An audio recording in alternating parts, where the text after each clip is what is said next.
मैंने आपको पिछली वीडियो में चैप्टर नंबर 3 के राइटर को आपको पढ़ा दिया मैंने, प्रेमचंद के बारे में। ठीक है, ये आप अच्छी तरीके से याद कर लें।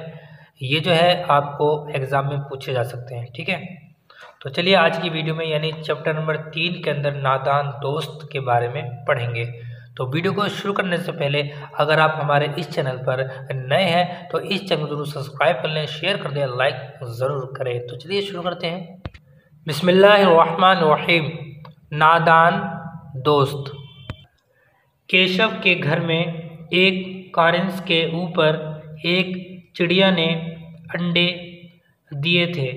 केशव और उसकी बहन श्यामा दोनों बड़े गौर से चिड़िया को वहाँ आते जाते देखा करते। सवेरे दोनों आँख मलते कारंस के सामने पहुँच जाते और चिड़िया दोनों को वहाँ बैठा पाते। उनको देखने में दोनों बच्चों को नामालूम क्या मज़ा मिलता था। दूध और जलेबी की भी सुध नहीं रही थी। दोनों के दिल में तरह तरह के सवालात उठते। अंडे किस रंग के होंगे, कितने होंगे, क्या खाते होंगे, उनमें से बच्चे किस तरह निकल आएंगे, बच्चों के पर कैसे निकलेंगे, घोंसला कैसा है। लेकिन इन बातों का जवाब देने वाला कोई ना था। ना अम्मा को घर के काम धंधे से फुर्सत थी, ना बाबूजी को पढ़ने लिखने से। दोनों बच्चे आपस में सवालों जवाब करके अपने दिल को तसल्ली दे लिया करते थे। श्यामा कहती, क्यों भैया, बच्चे निकलकर फुर से उड़ जाएंगे। केशव आलिमाना गुरूर से, यहाँ पर आलिमाना गुरूर आप देख रहे हैं। देखिए इन सब के जो मुश्किल जो लफ्ज़ लगते हैं, इन सब के माना आपको लास्ट में मिल जाएंगे। ठीक है, आलिमाना गुरूर, बड़बोलापन, जानकारी का घमंड। ठीक है, इसी तरीके से यहाँ पर आपको माना मिल जाएंगे। और अगर आपको फिर भी कुछ माना आपको समझ में नहीं आते हैं तो आप जो है कमेंट कर सकते हैं, इंशाल्लाह मैं बताने की कोशिश करूँगा। तो चलिए शुरू करते हैं आगे।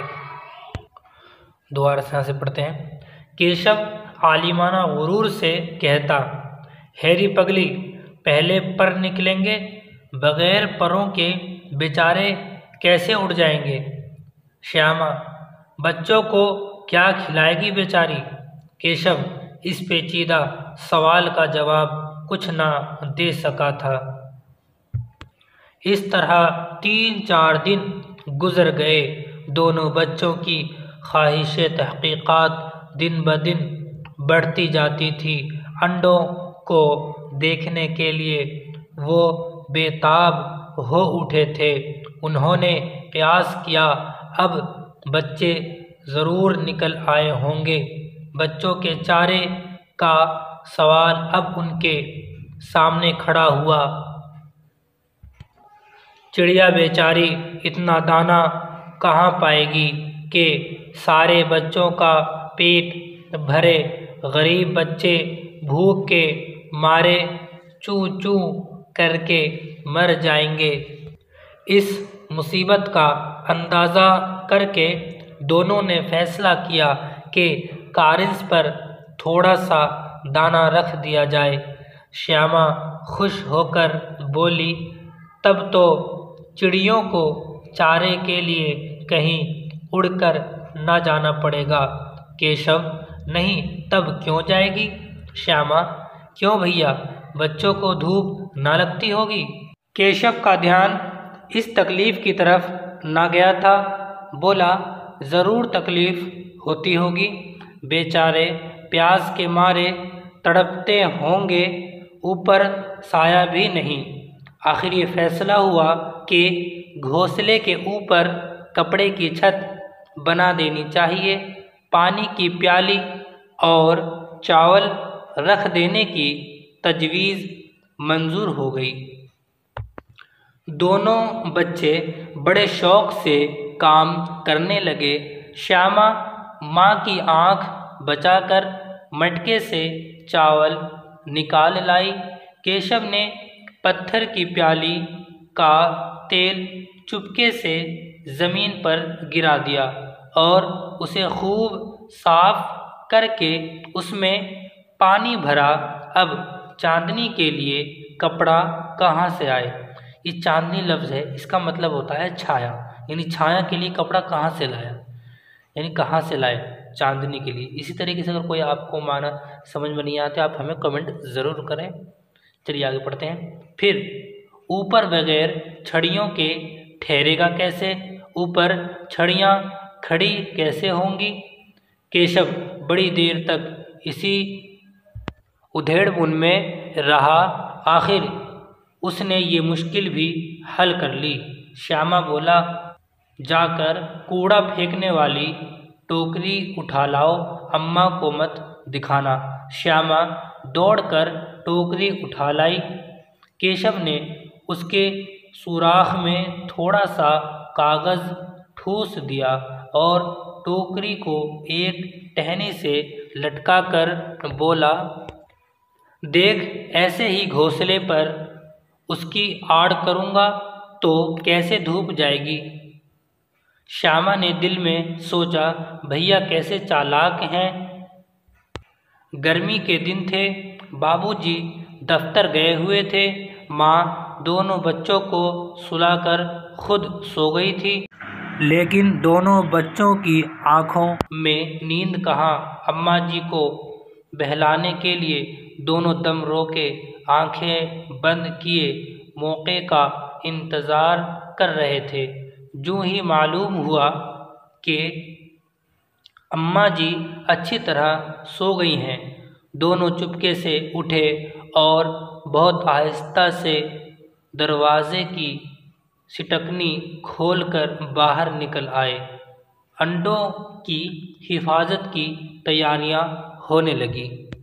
केशव कमरे से जाकर एक स्टूल उठा लाया, लेकिन उससे काम ना चला तो नहाने की चौकी लाकर स्टूल के नीचे रखी और डरते डरते स्टूल पर चढ़ा।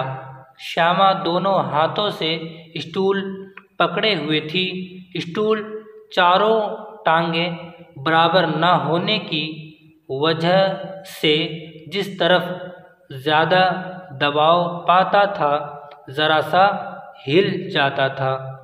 उस वक्त केशव को किस कदर तकलीफ़ बर्दाश्त करनी पड़ी थी ये उसी का दिल जानता था। दोनों हाथों से कारंस पकड़ लेता था और श्यामा को दबी आवाज़ से डांटता, अच्छी तरह पकड़ो वरना उतरकर बहुत मारूंगा। मगर बेचारी श्यामा का दिल तो ऊपर कारंस पर था। बार बार उसका ध्यान उधर चला जाता और हाथ ढीले पड़ जाते। केशव ने यूं ही कारंस पर हाथ रखा, दोनों चिड़ियाँ उड़ गईं। केशव ने देखा कि कारंस पर थोड़े से तिनके बिछे हुए हैं और इस पर 3 अंडे पड़े हुए हैं, जैसे घोंसले उसने दरख्त पर देखे थे वैसा कोई घोंसला नहीं है। श्यामा ने नीचे से पूछा, बच्चे हैं भैया? केशव, 3 अंडे हैं, बच्चे अभी तक नहीं निकले। श्यामा, ज़रा हमें दिखा दो भैया, कितने बड़े हैं? केशव, दिखा दूंगा, पहले ज़रा झंडी लेकर आ, नीचे बिछा दूं, बेचारे अंडे तिनकों पर पड़े हैं। श्यामा दौड़कर अपनी पुरानी धोती फाड़कर एक टुकड़ा लाई। केशव ने झुककर कपड़ा ले लिया और उसे तह करके एक गद्दी बनाई और उसे तिनकों पर बिछाकर तय करके 3 अंडे उस पर रख दिए। श्यामा ने फिर कहा, हमको भी दिखा दो भैया। केशव, दिखा दूंगा, पहले ज़रा वो टोकरी तो दे, ऊपर साया तो कर दूं। श्यामा ने टोकरी नीचे से थमा दी और बोली, अब तुम उतर आओ, मैं भी देखूं। केशव ने टोकरी को एक टहनी से लगाकर कहा, जा दाना और पानी की प्याली ले आ, मैं उतर आऊँगा तो तुझे दिखा दूँगा। श्यामा प्याली और चावल भी ले आई। केशव ने टोकरी के नीचे दोनों चीज़ें रख दी और आहिस्ता से उतर आया। श्यामा ने गिड़गिड़ाकर कहा, अब हमको भी चढ़ा दो भैया। केशव, तू गिर पड़ेगी। श्यामा, ना गिरूंगी भैया, तुम नीचे से पकड़े रहना। केशव, कहीं तू गिरा पड़ी तो अम्मा जी मेरी चटनी ही कर डालेंगी, कहेंगी कि तूने ही चढ़ाया था, क्या करेगी देख कर। अब अंडे बड़े आराम से हैं, जब बच्चे निकलेंगे तो उनको पालेंगे।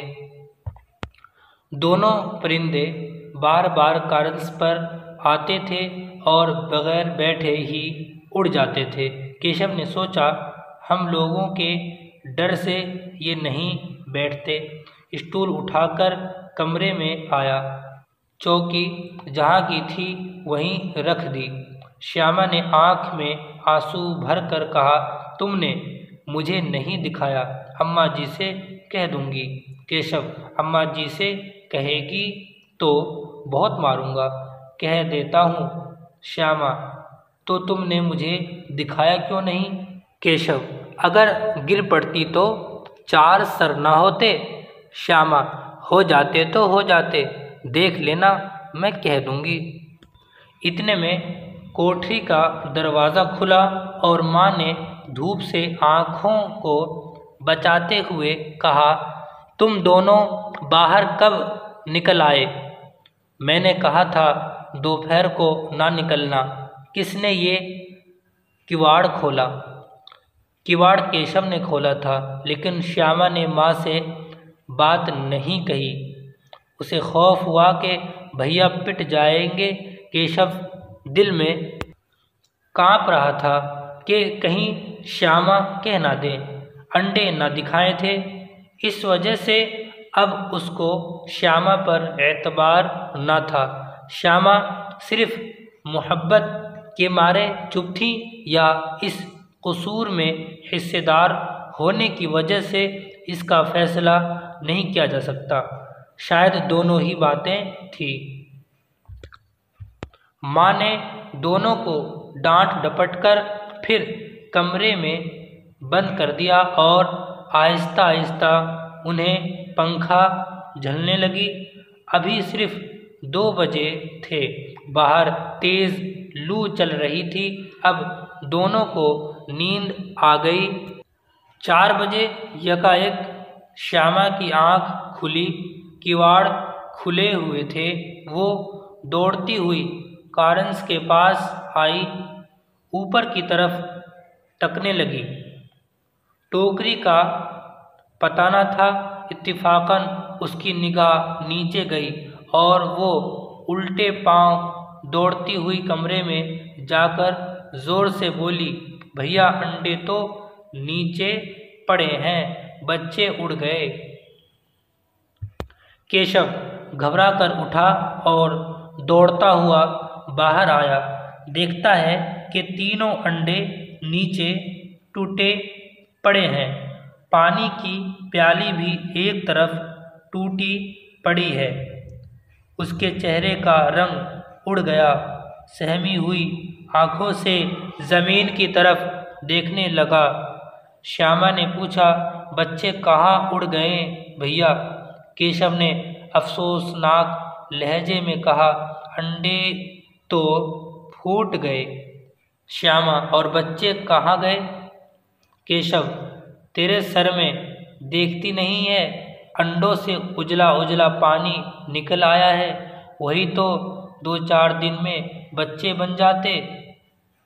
माँ ने सुई हाथ में लिए हुए पूछा, तुम दोनों वहाँ धूप में क्या कर रहे हो?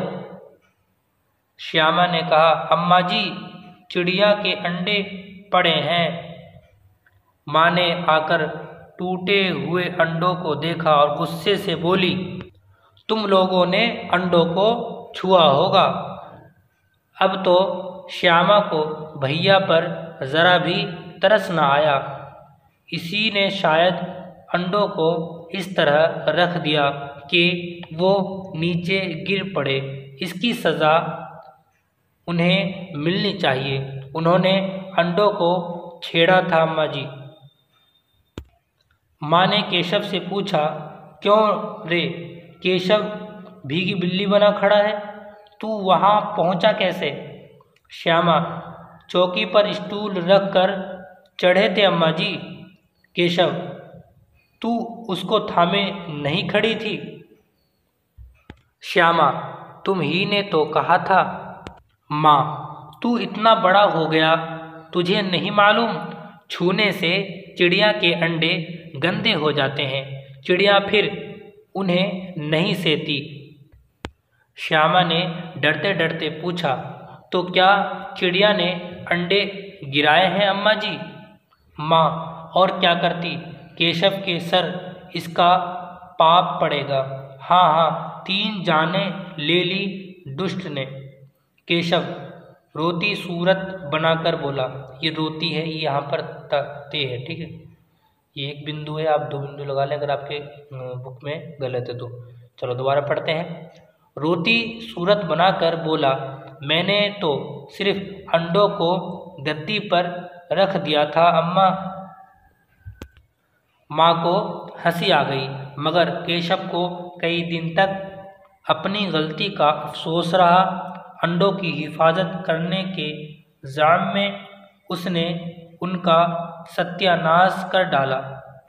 उसको याद करके कभी कभी वो रो पड़ता।